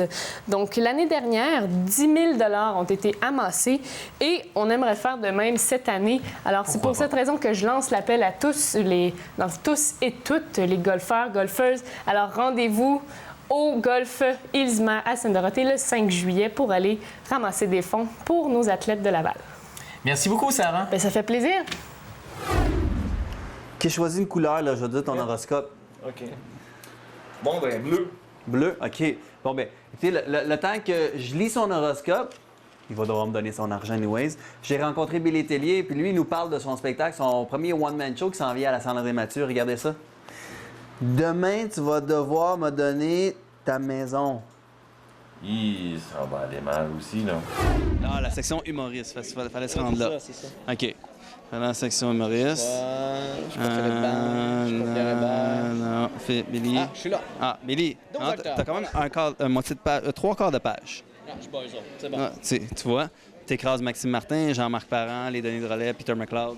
Et à la grandeur que j'ai, c'est assez dur de les écraser. C'est dur, mais c'est quoi ton feeling à savoir que maintenant tu écrases tous ces 4 grands humoristes? Ben c'est un honneur pour moi, vraiment. J'aimerais ça pouvoir les écraser financièrement aussi, mais non, gars, c'est un début, OK? On meuble tranquillement. Déjà là, on est ici à Saint-André-Mathieu et c'est un honneur pour moi. Ben, c'est peut-être un signe à Laval, tu les écrases financièrement, ou on va refaire l'évaluation plus tard, après les impôts. Ouais, mais non, mets-moi pas trop de pression, là, s'il te plaît, là. Fait que Billy, 12 octobre, tu seras à Laval. Parle-moi, là, c'est sûr que tes récents, tes derniers projets, on t'a vu à Musique Plus, Colloque.tv, t'as fait de la radio, t'as été un peu partout. Qu'est-ce que tu fais dernièrement? Parce que, me semble, on te suit un peu dans les nouvelles, mais qu'est-ce qui prend le plus de ton temps ces temps-ci? Bien, présentement, je suis chaque matin à C'est quoi? Je fais des chroniques matinales très tôt. Sinon, on me voit à Tombe Crochu aussi. Mais présentement, je prépare bien sûr mon one-man show. C'est la raison pourquoi je suis ici. 12 octobre, je viens à Laval présenter mon show un peu avant la fin du monde. Donc, si vous avez un cadeau à vous faire, mettez ça sur la carte de crédit. Puis en même temps, ça ne vous coûtera rien. C'est en 2012, fait qu'on est correct. Et parle-moi un peu de commencer le rodage de ce spectacle-là ou t'es encore à phase un peu écriture? Bien, on est dans l'écriture au moment où on se parle. Le rodage va débuter officiellement à Joliette en juillet environ. Donc, octobre, on devrait être pas mal avancé pour le spectacle. Oui, non, c'est mes pouvoirs psychologiques qui font faire ça à la salle. C'est quand je suis bien dans une place, moi, j'interagis avec l'énergie. Ça doit être dur, ça va être long dans un show quand t'es bien. Ouais, ben les épileptiques ont un peu de misère. Sinon, ben, mon show, de quoi ça parle? J'imagine que c'est une question que tu voulais me poser. Oui, c'était ma prochaine question. Tu vois, tes dons sont là. C'est ça. Ben, c'est sûr qu'il va y avoir un petit bilan sur moi, sur comment je suis devenu humoriste. Ça part à la base de ma grandeur, bien sûr. Mon humour est un moyen de défense et qui m'a plutôt bien réussi dans la vie. Sinon, je vais parler aussi du bonheur, qui est à la mode, mais pas de la façon dont tout le monde en parle. Moi, je vais plutôt être du genre, vous avez une recette pour le bonheur, gardez-la pour vous, s'il vous plaît. Je suis écœuré d'en entendre parler. Moi, je prône la chicane. Je pense que ça fait du bien, ça vide un peu. Et parler du stress aussi, entre autres, et de mon anecdote de mal de dos que j'ai eu récemment. Je sais pas si tu as déjà eu mal au dos, mais je me suis barré le dos en éternuant et c'est pas chic, surtout quand tu es dans la douche. Fait que voilà. Et qui t'a sorti de là? Ben, j'ai réussi par moi-même, mais j'ai dû appeler ma copine pour qu'elle m'aide pour le restant parce que j'étais complètement jammé. OK, fait que là, est-ce qu'on va entendre parler de ta copine durant ton spectacle? Si tu prends les chicanes et ça, est-ce qu'on parle d'expérience de vie? Ou... J'en parle un peu, mais ce sera pas le sujet central parce que je veux qu'on reste en couple. C'est bon, c'est une bonne idée. Fait qu'on va te suivre, Billy Tellier, tous les matins à C'est quoi? Toujours là? Oui, lève tôt. Tu fais la chronique impôt, tu fais la chronique économie, c'est ça? Oui, c'est ça. Je vous donne des conseils pour m'en donner plus. De bonnes chroniques, fait qu'on va te suivre. Merci beaucoup pour ton temps. Merci à toi. Et on vous rappelle, Billy Tellier, 12 octobre, ici à la Saint-André-Mathieu. Oui, plus de détails, billytellier.com ou sur ma page Facebook. Ou on te suit sur Twitter. Oui, ou dans la rue, mais là, ça se peut que j'aille peur. Tu peux-tu juste me mettre un peu plus en avant-plan? Coupe Younes. Coupe Younes, ouais. Non, coupe Younes dans le shot. Ouais. Beau. Ouais. Ah, ça me donne des gros pipes, hein? Gros pipes. Ah, Guillaume Wagner, lui aussi, je l'ai rencontré, puis il nous parle un peu de son petit sketch qui a passé sur YouTube de Gros Pipes. Vous allez voir qu'est-ce que ça donne. Puis de son one-man show aussi qui s'en vient à la salle André-Mathieu. Regardez ça. Non, plus gros que ça, c'est pas assez gros. T'es là-dedans? On va monter de la belle photo. T'as l'air badass. Ouais, c'est bien. C'était ça qu'on voulait, en fait. OK. Mais l'affiche n'est pas pareille parce qu'il y a comme des écritures en diagonale. Parce qu'on voulait que j'aille l'air d'un gars désagréable, mais faire une pub un peu boîte de savon, un peu Tide. Fait que ça fait un clash on vend de manière bubbly quelqu'un de très bête. C'est ça qui te ressemble ici? Tu sais, le comédien qui fait Bref, les capsules web? Hey, sais-tu quoi? On m'a offert ça. Ah ouais? Ouais, il voulait faire peut-être une version québécoise. Il m'a offert ça, mais moi, je trouvais déjà que le gars... Tu ressemblais assez? Non, c'est ça, il le fait déjà, là, puis il me ressemble. Anyway, fait qu'on va y laisser, hein. Une façon de voir les choses. Mais non, à première vue, comme ça... Ouais, ça se peut. OK, je suis tanné de me voir. Bon.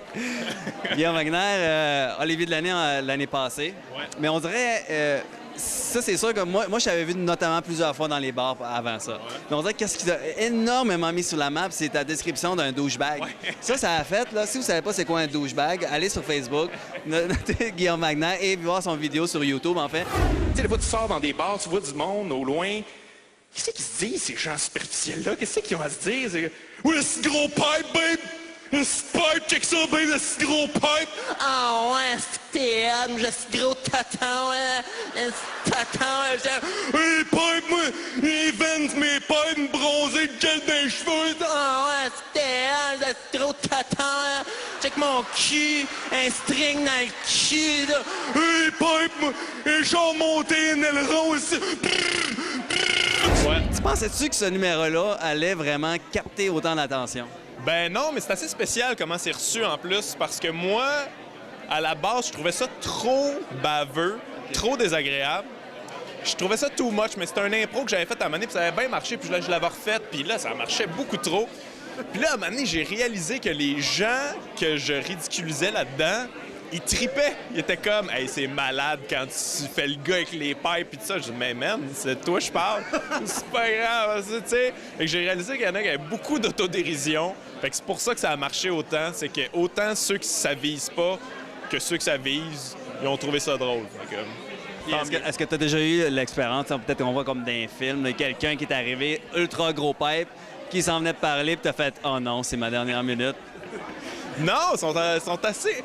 Sur Internet, par exemple, les gens sont assez intenses et agressifs. Moi, te pète à la gueule, espèce de crevette, tout ça. C'est comme, my God. Mais en personne, les gens sont jamais désagréables. Au pire, ils détournent le regard puis ils te parlent pas. T'sais, ça, c'est le maximum que j'ai vu. Mais non, jamais personne qui a voulu me péter à la gueule. C'est-tu là que ça se passe? Non. C'est quelqu'un qui va arriver? Ben, à date, j'ai pas vu de gros bras. Là. Si on regarde, c'est pas mal des gens...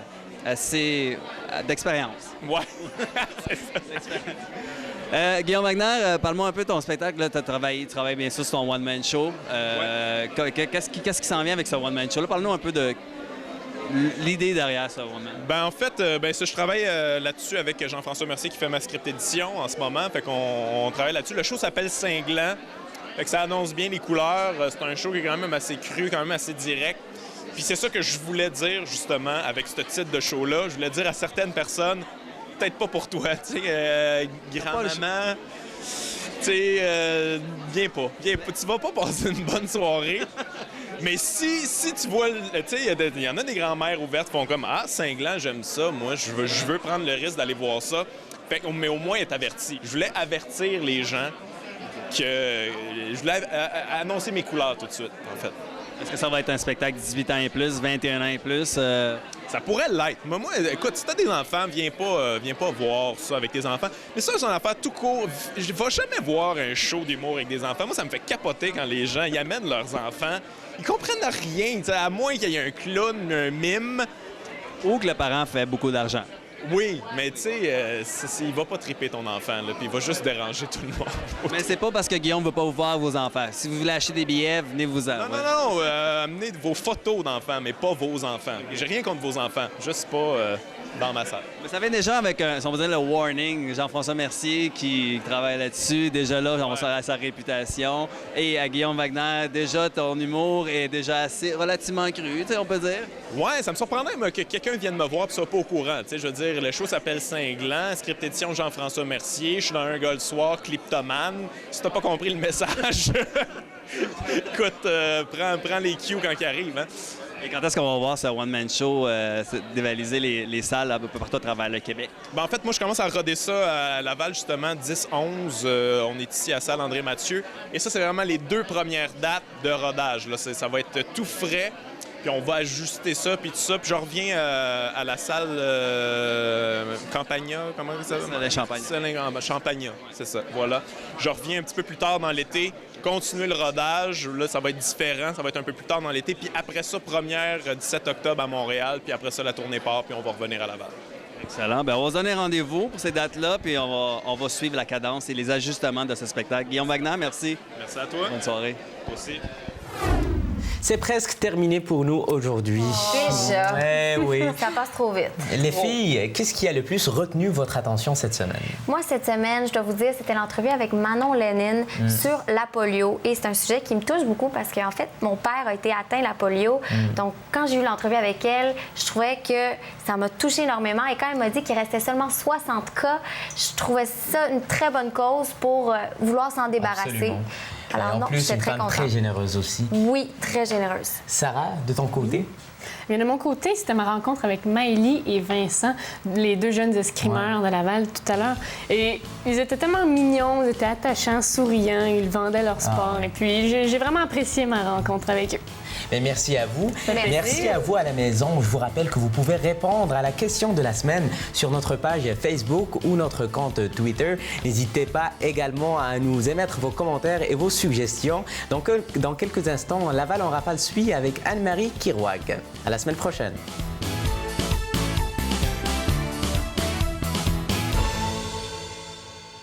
Bienvenue à Laval en rafale. Anne-Marie Kirouac est avec vous.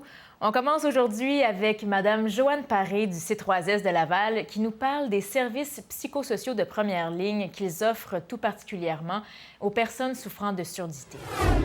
Aujourd'hui, nous sommes très heureux encore une fois de vous annoncer, après plusieurs années d'écart avec le CCSSL, le plan Juif, l'IRD à l'automne. Donc, depuis l'automne 2011, nous avons un point de service ouvert ici qui est axé sur les services de première ligne auprès de la population sourde qui utilise la langue des signes du Québec. Pour moi, c'est un pas très important que nous effectuons pour les personnes, auprès des personnes sourdes de Laval. Alors bonjour, mon nom est Isabelle Fournier. Je suis chef du programme Services psychosociaux de première ligne qui inaugure aujourd'hui son lancement de son point de service à Laval, donc au C3S de Marigot. Les services psychosociaux de première ligne s'adressent à la population sourde de Laval, donc population qui communique en langue des signes du Québec, la langue gestuelle, la langue de la culture de la communauté sourde. Alors voilà, nos services psychosociaux offrent du support à la clientèle sourde qui se présente avec rendez-vous ou une possibilité aussi de sans rendez-vous les mercredis après-midi à notre point de service ici maintenant au C3S Le Marigot. Des services de support en situation de détresse, en situation de crise, d'orientation vers des services, d'accueil, d'écoute, que la personne a besoin, qu'on la guide vers les ressources spécifiques. Alors voilà, donc nous accueillons notre communauté, notre population donc de Laval pour lui offrir des services de support, de soutien, d'aide et de référence aux besoins lorsque la personne présente des besoins de réadaptation. Elle peut aussi recevoir des services à Montréal, entre autres, au programme sourd gestuel et ou à domicile. On évalue également les besoins globaux des personnes sourdes qui se présentent à nos services et puis aux besoins, on les réfère donc dans les différents établissements du réseau, nos partenaires et voilà. Donc, c'est nos services de première ligne psychosociaux qui sont offerts ici au C3S Le Marigot. Les services sont offerts les lundis et vendredis de 9h à midi et de 13h à 16h sur rendez-vous. Le mercredi de 9h à midi sans rendez-vous et le mercredi de 13h à 16h sur rendez-vous. Le CLSC du Marigot et le C3S de Laval sont situés au 1351 boulevard des Laurentides à Laval. Vous pouvez les rejoindre par téléphone au 450-668-1804, poste 5303, par le système ATS au 450-972-6827 ou par télécopieur au 450-972-6876. Vous pouvez aussi utiliser l'adresse courriel qui apparaît au bas de l'écran. Le samedi 26 mai dernier avait lieu la journée de pêche familiale au profit de deux fondations, soit celle de la Cité de la santé de Laval et la fondation du Centre de réadaptation en déficience intellectuelle Normand-Laramée. Voici Hugo Tellier du C3S de Laval.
Alors aujourd'hui, samedi 26 mai 2012, superbe température. Aujourd'hui, on est réunis au Centre de la nature pour le CRDI Normand-Laramie, une activité de pêche familiale. Les gens étaient invités à venir en grand nombre pour pêcher dans le lac du Centre de la nature qui est juste à l'arrière de moi. Ça a permis aujourd'hui d'amasser 6 600 $ pour le Centre de réadaptation à déficience intellectuelle Normand-Laramie. Nous, à la Fondation Cité de la Santé, ce qu'on fait, c'est qu'on épaule et on appuie l'organisation. Donc, c'est nous autres qui on vient un petit peu aider dans tout ça, dans l'organisation de l'événement. Très heureux de la journée. Le beau temps est au rendez-vous. Les gens sont là. Tout le monde a eu du plaisir, puis on est en mesure d'avancer de l'argent pour une belle cause.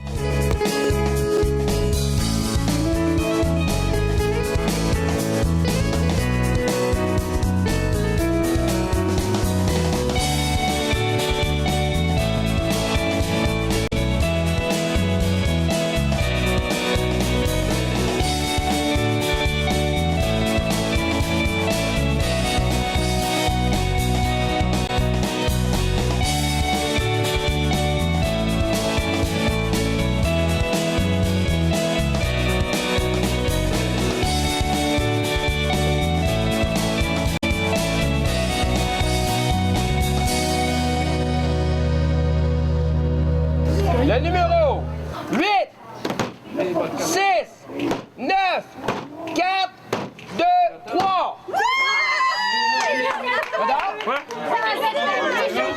Oui, c'est Chrétien. Bravo.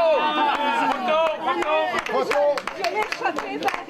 Pas grave, garde. Photo. Mettez-le.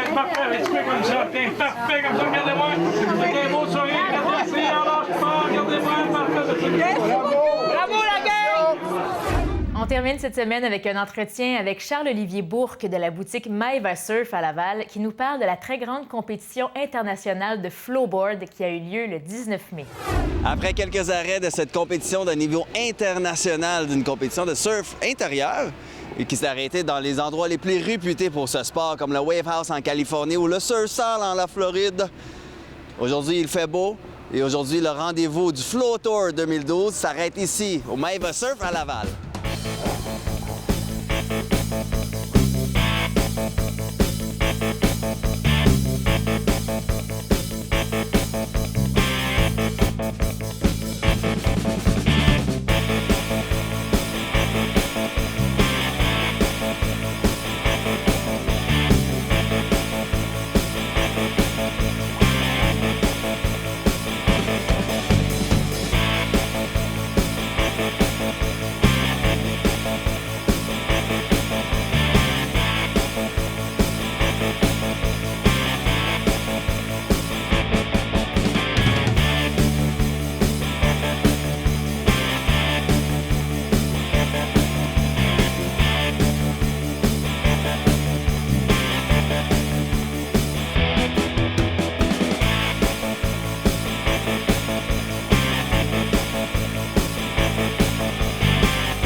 Ça a donc bien de l'air cool, un gars en des board shorts puis une planche. Bon, ben OK, j'ai pas ma planche, mais je vais quand même aller troquer ces jeans pour des board shorts, avoir l'air quelqu'un qui s'intègre un peu plus. Fait que je reviens dans 15 instants.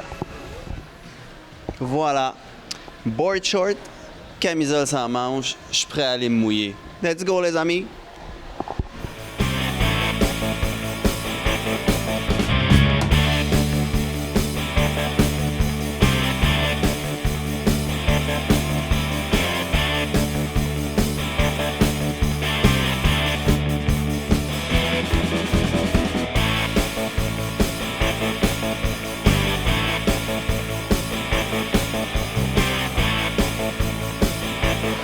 Plusieurs riders aujourd'hui qui vont se donner ici derrière moi sur cette vague superficielle, on peut dire, et notamment Cathy qui est avec moi aujourd'hui. Une rider, on s'entend à voir des gars généralement, mais il y a une fille, comment ça va? Bien. Un peu stressé pour la compé ou un peu stressé pour la télé? Je pense plus la télé. Ouais? Ça fait combien de temps que tu fais du surf intérieur? 1 an. 1 an? Ouais. Qu'est-ce qui t'a accroché dans ce sport-là? Comment tu es allé découvrir ce sport-là? J'ai découvert ça dans un bateau de croisière l'année passée. depuis cette année-là, j'arrête plus d'en faire, là, au moins une fois par semaine. Ouais. Et est-ce que tu faisais du wakeboard, du snowboard, et ainsi de suite avant? Est-ce que ça se compare ou c'est différent? Tu peux pas bien comparer parce que c'est deux affaires différentes. Mais point de vue, tu sais, le feeling, c'est un peu pareil, les curves, mais... Et les nouvelles d'avoir une compétition de renommée internationale à Laval aujourd'hui, comment tu trouves ça? Tu trouves que c'est quand même un bon début pour ce sport-là? Je triple, là, ça va être vraiment le fun, surtout pour eux qui ont commencé ça ici, là. Est-ce qu'il y a beaucoup de filles qui compétitionnent dans ce sport? On est à peu près 8. Vous connaissez? Oui. Est-ce que ça va jouer du coude? Non. Bien, Gaston, on va souhaiter bonne chance, puis on va te voir un peu plus tard. Parfait, merci.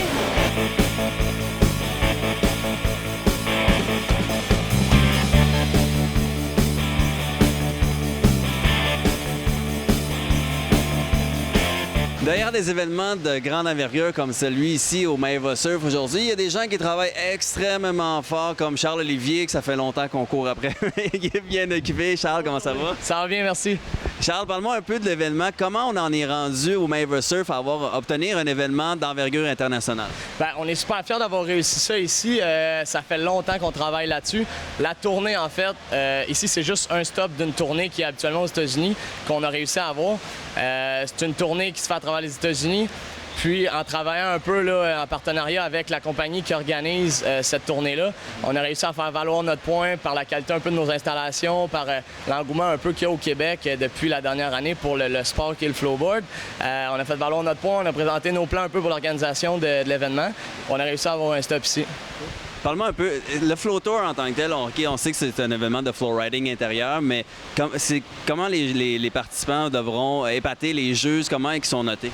De la façon, en fait, que la compétition se déroule, ça ressemble un peu à ce qu'on pourrait voir dans une compétition de skateboard ou de BMX, par exemple, au X-Games, pour ceux qui connaissent un peu. Dans le fond, le format de pointage, c'est, par exemple, on va avoir des groupes de, par exemple, 5 riders qui vont être, un après l'autre, aller faire leur ride sur la vague. Ils vont avoir des rides qui sont minutés, donc un certain temps pour le faire. Exemple, 35 secondes, coup de sifflet, c'est terminé. Plusieurs trucs à faire là-dedans. On est noté selon la difficulté des trucs, les manœuvres, la façon qu'ils sont exécutés, le style aussi, tout ça. Et là, on parlait aujourd'hui, on allait tester un nouveau système de pointage. Est-ce que c'est plus de stress ou est-ce que c'est une bonne nouvelle? C'est une bonne nouvelle. Ça a été un peu plus d'organisation, mais c'est une bonne nouvelle parce qu'en fait, cette année, le format de compétition à travers le Flow Tour au complet a changé. Il offre maintenant 2 formats. Le format où chaque personne a 3 essais sur la vague, on prend les 2 meilleurs qui sont comptabilisés pour le pointage final. Un autre format qui est proposé, qu'on est premier à utiliser ici, là, même nulle part à travers le Flow Tour cette année. La personne qui a prévu de l'utiliser, on est vraiment les premiers à le tester. Fait qu'on est fiers de ça. C'est un format jam qu'on appelle. Donc, au lieu d'être 3 rides minutés à 35 secondes, on prend les 2 meilleurs. C'est un format jam, donc 15 minutes pour tous les riders. Ils succèdent un après l'autre. Comme ça permet de faire plus de temps. Puis ensuite, on va prendre là où les 2 meilleurs rides de chaque compétiteur. Donc, au lieu d'être vraiment plus restrictif à 2 essais par compétiteur, là, on va en avoir un peu plus. C'est un format un peu plus get-together, si on peut dire, là, un peu plus... ça fait différent. Oui, exactement. Là, c'est sûr qu'on est en début de journée. Il est encore trop tôt pour dire qu'est-ce qui va en être dans l'événement, mais on a déjà beaucoup de participants qui vont compétitionner. Est-ce qu'on s'attend à avoir une 2e édition de cet événement-là? C'est sûr et certain. C'est sûr et certain. Nous, un peu, c'est ça notre but ici. On le fait pour la première fois. On s'est arrangé pour que l'organisation soit impeccable parce que, justement, on veut que ça revienne l'année prochaine. Puis il y a possibilité qu'il y ait des modifications, qu'on soit un événement peut-être un peu plus important dans la tournée, parce qu'il y a certains événements qui sont plus importants que d'autres, qui valent plus de points. Fait qu'il y aurait possibilité là, pour l'année prochaine qu'on soit un événement encore plus gros, plus important, si ça se déroule bien, puis c'est parti pour ça. Merci beaucoup, Charles-Olivier. On va te laisser aller travailler. Je suis beaucoup tard. Pour les gens qui vont avoir plus d'informations sur ce type d'événement-là, on va mettre sur le Facebook de Laval Estival, bien sûr, le lien pour le maevasurf.com. Et bien sûr, vous avez aussi le Facebook de Maeva Surf. Entre-temps, s'il n'y a pas de compétition, ils peuvent venir prendre des cours. Les filles, Charles-Olivier est là pour ça. C'est là? Excellent. Je vais être là, c'est sûr.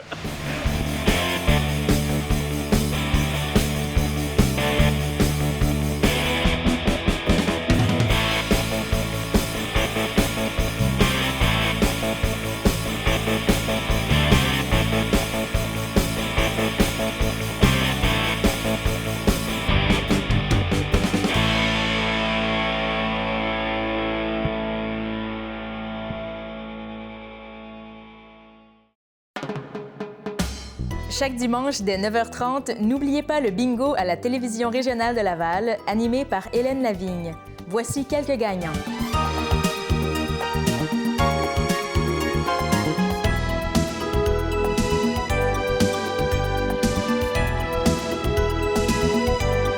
Pour connaître la liste des points de vente, visitez le www.bonjourbingo.com. Un rendez-vous à ne pas manquer au Canal 9 chaque semaine. C'est ce qui met fin à l'émission d'aujourd'hui. Revenez-nous la semaine prochaine pour une autre édition de Laval en rafale.